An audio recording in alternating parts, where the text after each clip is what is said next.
পঞ্চম শ্রেণীর প্রিয় শিক্ষার্থীরা, সরল অঙ্ক নিয়ে খুবই চিন্তিত? তাহলে এই ভিডিওটি শুধুমাত্র তোমাদের জন্য।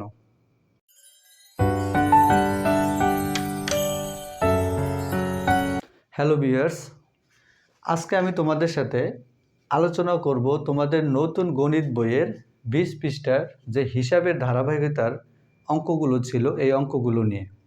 এই অঙ্কগুলো আসলে সরল অঙ্ক। এই সরল অঙ্ক দেখলেই অনেকের মনে একটু ভয়ভীতি জাগে। আমি আশা করছি আজকের আমার এই ক্লাসটি দেখার পরে তোমাদের সরল অঙ্ক নিয়ে আর কোনো দুশ্চিন্তা থাকবে না। এবং এই সরল অঙ্ক নিয়ে আমার ইউটিউব চ্যানেলে 2025 সালে গণিত বই থেকে একাধিক ভিডিও আপলোড করা রয়েছে, সেখান থেকেও তোমরা দেখতে পারো। তাই আজকে আমি তোমাদেরকে একটা অঙ্ক করে দেখাবো, এবং এই অঙ্কটা যদি বোঝো, এই সরল অঙ্কে যত বড় অঙ্ক হোক না কেন তোমরা খুব সহজেই করতে পারবে। তবে এই সরল অঙ্ক করতে হলে তোমাদেরকে প্রথমত 3টা সূত্র মনে রাখতে হবে। চলো দেখি সূত্র 3টা কী কী দেখে নিই। এই সূত্র 3টা হলো, 1 নম্বরে বাম থেকে ডানে হিসাব করি। 2 নম্বরে হচ্ছে প্রথমে গুণ বা ভাগের যেটি বামে থাকবে আগে তার কাজ, তারপর যোগ ও বিয়োগের কাজ করি। 3 নম্বরে বন্ধনী থাকলে প্রথমে প্রথম বন্ধনীর কাজ, তারপর দ্বিতীয় বন্ধনীর কাজ, তারপর তৃতীয় বন্ধনীর কাজ করি। এই 3টা সূত্র যদি তোমরা মনে রাখতে পারো, তাহলে সরল অঙ্ক যত বড় হোক না কেন আর কারো সাহায্য তোমাদের নেওয়া লাগবে না। চলো আবার সূত্র 3টা আবার দেখে নিই। প্রথমে বাম থেকে ডান হিসাব করি, মানে এটা হচ্ছে আমার বাম, এটা হচ্ছে ডান। এই বাম থেকে ডান হিসাব করে যেতে হবে। এরপরে সূত্রটা হচ্ছে গুণ বা ভাগের মধ্যে যেটি আগে থাকবে। গুণ বা ভাগের মধ্যে যেটি আগে থাকবে, মানে বামে আগে যেটা থাকবে আগে তার কাজ করতে হবে। সর্বশেষ যোগ ও বিয়োগের কাজ। যদি বন্ধনী থাকে তাহলে বন্ধনীর ভিতরে কাজগুলো আগে করব। এখন বন্ধনী তো 3 ধরনের, প্রথম বন্ধনী, দ্বিতীয় বন্ধনী, তৃতীয় বন্ধনী। এখানেও আমাদের সিরিয়াল মেনটেন করতে হবে। প্রথমে প্রথম বন্ধনীর কাজ করব, তারপর দ্বিতীয় বন্ধনীর কাজ করব, সর্বশেষ তৃতীয় বন্ধনীর কাজ করব। এই বন্ধনীর ভিতরে ওই ঘুরে ফিরে একই কাজ, যোগ বিয়োগ গুণ ভাগ। তো প্রথমে গুণ বা ভাগের মধ্যে যেটা আগে সেটা, তারপর যোগ, তারপর বিয়োগ। এখন দেখো এই সূত্রটা ব্যবহার করে এই তোমাদের 20 পৃষ্ঠার সবচেয়ে বড় যে অঙ্কটা ছিল সেটা কিন্তু আমি বোর্ডে তুলেছি। দেখো কত সহজে সমাধান করি।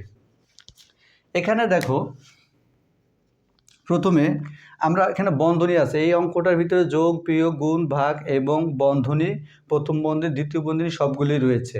তো প্রথমে আমরা প্রথম বন্ধনীর কাজ করব, কারণ বন্ধনী থাকলে বন্ধনীর কাজটা সবার আগে করতে হবে।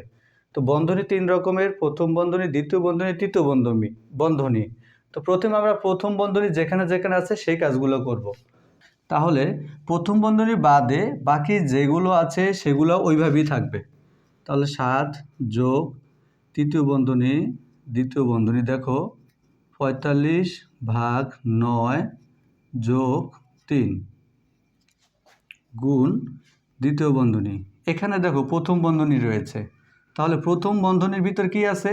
বিয়োগ আছে। তাহলে এই প্রথম বন্ধনীর ভিতরে যা আছে ওইটাই করতে হবে।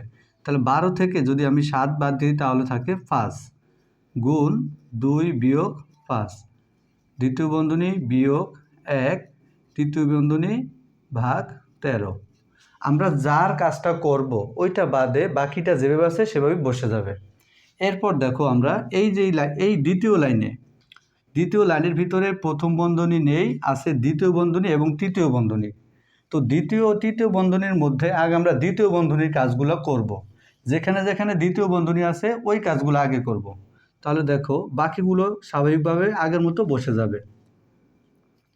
তাহলে খেয়াল করো, এখানে আছে দ্বিতীয় বন্ধনী আছে, এই একটা দ্বিতীয় বন্ধনী, এই একটা দ্বিতীয় বন্ধনী। তো এখানে যে দ্বিতীয় বন্ধনীটা রয়েছে, এই দ্বিতীয় বন্ধনীর ভিতরে দেখো কি আছে? ভাগ ও যোগ আছে। তাহলে প্রথমে আমরা ভাগের কাজটা করব। তাহলে ভাগের কাজটা করলে দেখো 9 দিয়ে আমরা 45কে ভাগ করলে 9 45-তে যায় 5 বার, যোগ 3 দ্বিতীয় বন্ধনী গুণ। এখানেও আবার দ্বিতীয় বন্ধনী রয়েছে এবং দ্বিতীয় বন্ধনীর মধ্যে গুণ আছে এবং বিয়োগ আছে। তাহলে প্রথমে আমরা কোন কাজটা করব? আমরা গুণের কাজটা করব, কারণ আমরা সূত্রেই পড়েছি প্রথমে গুণ বা ভাগের মধ্যে যেটা আগে থাকবে তার কাজ, সর্বশেষ যোগ ও বিয়োগের কাজ। তো এখানে গুণ আছে আর বিয়োগ আছে, তার আগে আমরা গুণের কাজটা করব। তাহলে 5 দিয়ে যদি আমরা 2কে গুণ করি তাহলে হয় 10 বিয়োগ 5, এরপর বিয়োগ 1 তৃতীয় বন্ধনী ভাগ 13। প্রিয় শিক্ষার্থীরা, এরপর দেখো আমাদের দ্বিতীয় বন্ধনীর কাজ কিন্তু এখনও শেষ হয় নাই। তার মানে দ্বিতীয় বন্ধনীর কাজগুলো আবারও আমাদেরকে করতে হবে। খেয়াল করো তাহলে 7 যোগ তৃতীয় বন্ধনী। এখন এই দ্বিতীয় বন্ধনীর ভিতর কি আছে? একটাই কাজ আছে, যোগ। তাহলে যোগ করো 8। আরেকটা কথা মনে রাখবে, এই যে 8 একটা অঙ্কের জন্য কখনো দ্বিতীয় ব্র্যাকেট তোমরা ব্যবহার করবে না, একটার জন্য কখনো বন্ধনী ব্যবহার করতে হয় না। তাহলে এখানে যদি আমরা যোগ করি তাহলে 5 আর 3 যোগ করলে হয় 8।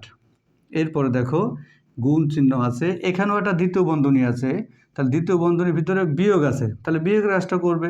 তাহলে 10 থেকে 5 গেলে থাকে কত? 5 বিয়োগ 1 তৃতীয় বন্ধনী ভাগ 13। প্রিয় শিক্ষার্থীরা দেখো, ধারাবাহিকভাবে করতে করতে করতে প্রথমে আমি প্রথম বন্ধনীর কাজ করলাম, তারপর দ্বিতীয় বন্ধনীর কাজ করলাম, এরপরে সর্বশেষ আমার তৃতীয় বন্ধনী রয়েছে। এখন এই বন্ধনীর ভিতরে কিন্তু ওই একই কাজ, যোগ বিয়োগ গুণ ভাগ, এগুলিই কাজ। তো এখন আমরা কি করব? দেখো এই তৃতীয় বন্ধনীর কাজটা করব, তাহলে বাকিটা যেভাবে আছে সেভাবেই বসে যাবে। তৃতীয় বন্ধনীর মধ্যে কি আছে? দেখো গুণ আছে এবং বিয়োগ আছে। তো প্রথমে আমরা গুণের কাজটা করব। গুণের কাজটা করলে 5 8 40 বিয়োগ 1 ভাগ 13। এরপর কি করব? দ্বিতীয় বন্ধনীর কাজটা এখনও শেষ হয় না, তাহলে সেটাই করব, বাকিটা বসে যাবে। তাহলে 40 থেকে যদি 1 চলে যায় তাহলে থাকে কত? 39 ভাগ 13। এরপর দেখো এই যে এখন দেখো এই লাইনটার ভিতরে আমাদের কোনো বন্ধনী নেই। বন্ধনী না থাকলে কি আছে? ভাগ আছে এবং গুণ আছে। বন্ধনী থাকুক বা না থাকুক, না থাকলে ওই স্বাভাবিক নিয়মে প্রথমে গুণ বা ভাগের কাজ, সর্বশেষ যোগ বা বিয়োগের কাজ। তো এখানে বন্ধনী নেই, না থাকলে আগে ভাগের কাজ করব, তারপর আমরা যোগের কাজ করব। আর বন্ধনী থাকলেও বন্ধনীর ভিতরে ঠিক একই নিয়ম তোমাদেরকে অনুসরণ করতে হবে। প্রথমে গুণ বা ভাগের কাজ, তারপর যোগ, তারপর বিয়োগের কাজ। এটা সব জায়গায় থাকবে। তো এখন দেখো এখানে আমরা ভাগের কাজটা আগে করব, আর বাকিটা যেভাবে আছে সেভাবে বসে যাবে।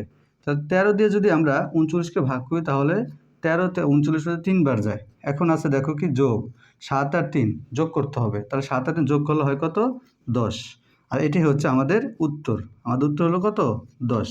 প্রিয় শিক্ষার্থীরা দেখো কত সহজে এবং নির্ভুলভাবে একবারই হিসাবের নিয়ম অনুসরণ করে এই অঙ্কটা আমরা সমাধান করে ফেললাম।